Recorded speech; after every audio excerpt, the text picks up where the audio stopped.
Bonjour, bienvenue dans cette nouvelle chronique de l'Amérique latine de l'Iris que j'enregistre aujourd'hui sur un téléphone depuis le Mexique, depuis Ciudad de México, la capitale du pays, pour faire un petit point sur, disons, quelles pourraient être les premières manifestations ou les premiers sujets qui pourraient caractériser la relation entre les États-Unis et l'Amérique latine à partir de janvier 2025, lorsque Donald Trump, désormais 47e président du pays, prendra les commandes réellement. Alors c'est très difficile d'avoir les idées si claires que cela, parce qu'on sait que ce qui caractérise M. Trump, c'est beaucoup son imprévisibilité, sa capacité aussi à rebondir en fonction des conjonctures, en fonction de ce qui répond à son intérêt immédiat, et donc ça ne fait pas forcément une politique avec une trajectoire bien établie, planifiée à l'avance. Donc il faut être très prudent sur tout cela, surtout que l'Amérique latine n'est pas par nature un centre d'intérêt très très important pour le président américain. C'est pas une région qui l'intéresse outre mesure, à part les quelques sujets qu'on va traiter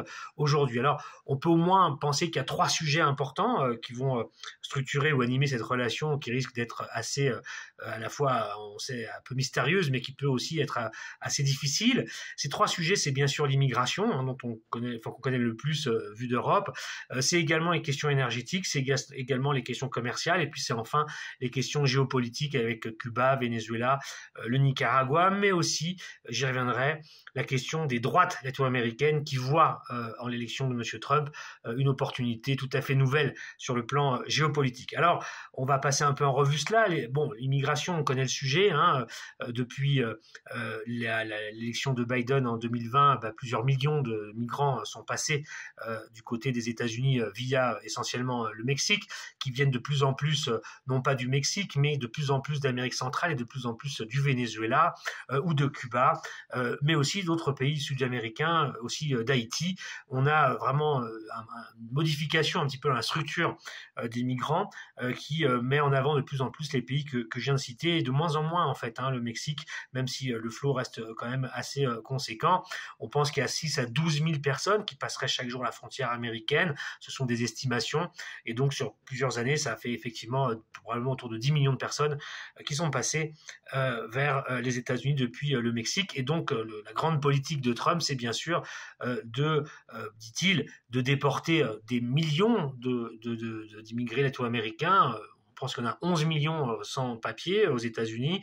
Donc d'abord cela, et puis de construire, de finir le mur qu'il avait déjà promis de faire en 2016. Donc c'est autour de ça que Trump a dit des choses sur ce qu'il attend de l'Amérique latine et des Mexicains au premier chef, et puis il veut actionner le levier dont il dispose dans toute sa politique étrangère désormais, c'est les droits de douane, le fait de dire que si on ne fait pas les politiques que lui souhaite, il mettra des droits de douane sur tous les produits qui partent d'Amérique latine et du Mexique, qui a commencé, premier partenaire commercial des États-Unis, faut-il le rappeler, qui pourrait aller à 25, 50, 75, 100%, et donc rendre les produits en question non compétitifs et invendables sur le marché américain. Et donc Trump pense tenir tout le monde à la gorge financière pour obliger les uns les autres à faire ce qu'ils souhaitent. Et donc pour les Latino-Américains et les Mexicains, c'est de faire ce travail qui est de contenir en fait les migrants chez eux et non pas les laisser passer vers les États-Unis. Et puis dit-il, il va renvoyer des millions par déportation, c'est le mot qu'on dit en anglais. Tout ça reste encore une fois très énigmatique, parce que le coût, il y a des chiffres qui circulent, on ne sait pas exactement leur crédibilité, mais ça parle de dizaines, peut-être de centaines de milliards, enfin de dizaines de millions, pardon, ou de centaines de millions, et peut-être même de milliards de dollars, que de renvoyer des gens avec derrière des incertitudes totales sur ce qu'ils deviennent et le fait que derrière ils ne reviendront pas après.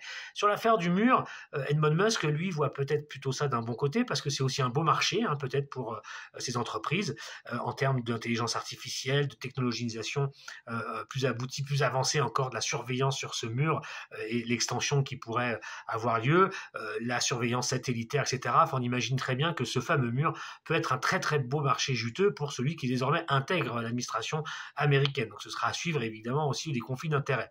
Alors ces migrations, évidemment elles existent, elles sont liées à la fois aux problèmes des sociétés centra-américaines, caribéennes, latino-américaines, les crises politiques, les crises sociales, économiques, la pauvreté, la criminalité organisée, et tout ça, et aussi les fléaux désormais climatiques qui s'abattent et qui s'accélèrent même en Amérique latine.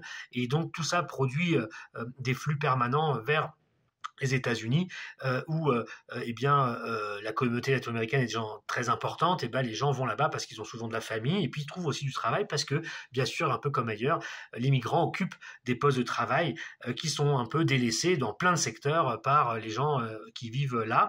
Et donc, c'est tout ça qui est ce problème, et exactement, évidemment, la question étant de savoir comment on règle tout cela et comment on accompagne les pays d'où partent les gens pour, eh bien, disons, que les gens partent moins, qu'ils trouvent des opportunités chez eux. Tout ça est un vaste débat. En tout cas, Trump lui croit avoir la recette magique.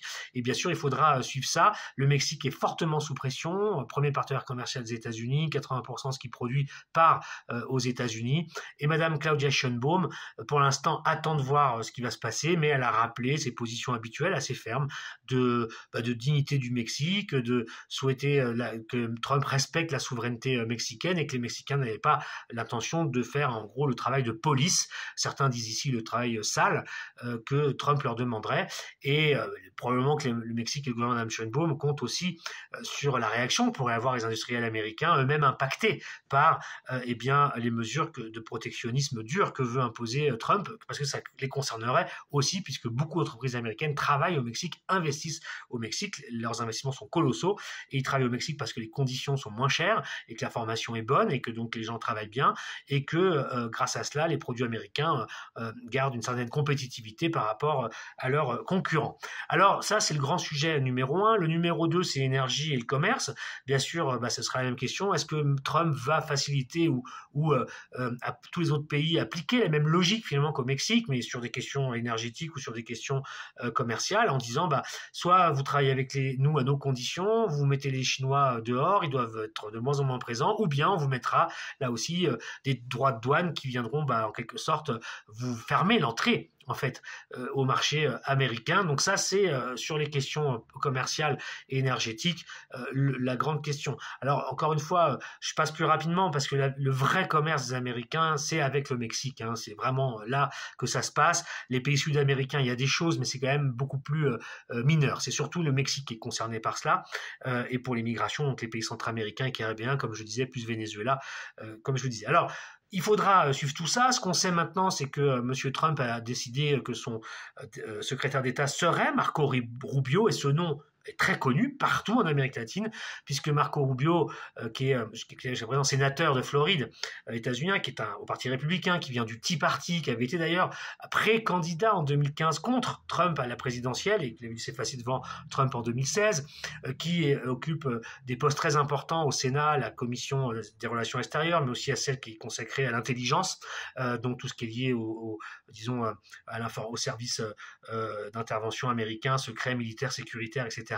Surtout est connu pour être un opposant à Cuba depuis toujours. Il est lui-même l'enfant, le fils d'un exilé cubain à Miami, en Floride. C'est quelqu'un qui représente l'aile vraiment dure du Parti républicain sur Cuba, sur le Venezuela, sur le Nicaragua, quelqu'un qui est vraiment habité par un anticommunisme viscéral qui devient aujourd'hui quelque chose qui ne concerne pas simplement le communisme au sens où on l'a entendu au XXe siècle, mais d'une manière plus générale, la gauche. C'est vraiment quelqu'un qui est en bataille permanente, en croisade contre la gauche. Donc tous les régimes de gauche sont pour lui problématiques et dangereux. Ça vaut pour ceux que j'ai cités, mais ça vaut aussi, il avait eu des mots très durs contre M. López Obrador, l'ancien président mexicain, qui est un président de centre-gauche, et donc Mme Sheinbaum qui est la personne qui lui succède. Il a été très dur contre le Brésil. Enfin bref, c'est quelqu'un qui est un faucon néoconservateur, comme on dit, et qui toujours est en croisade pour bien que la gauche disparaisse des écrans de la région latino-américaine, mais surtout Cuba, bien sûr, dont il veut la chute du régime, mais aussi de Nicolas Maduro au Venezuela.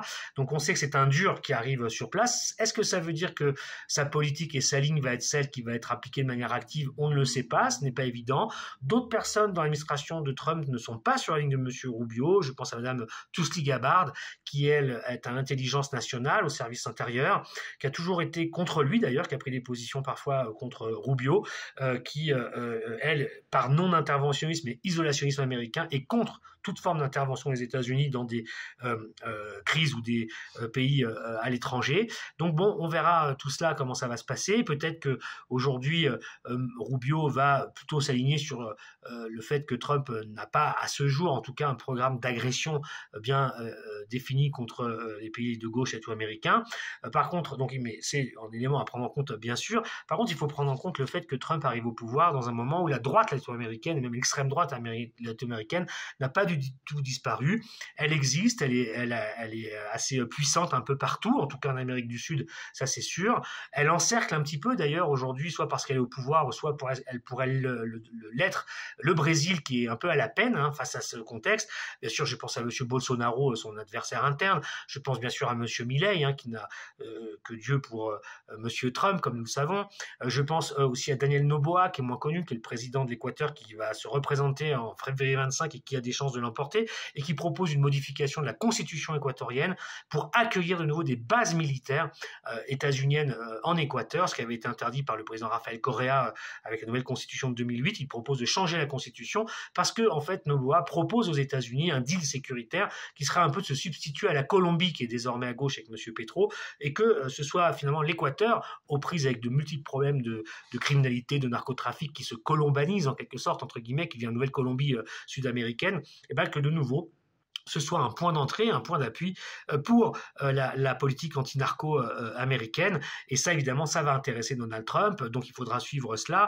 Mais il y a aussi M. José Antonio Cast, qui est un peu au Chili la personne qui pourrait remporter la prochaine présidentielle et qui, comme Milei ou Bolsonaro au Chili, et qui est une vraie menace sur le gouvernement sortant de centre-gauche, de M. Boric. On pourrait parler de M.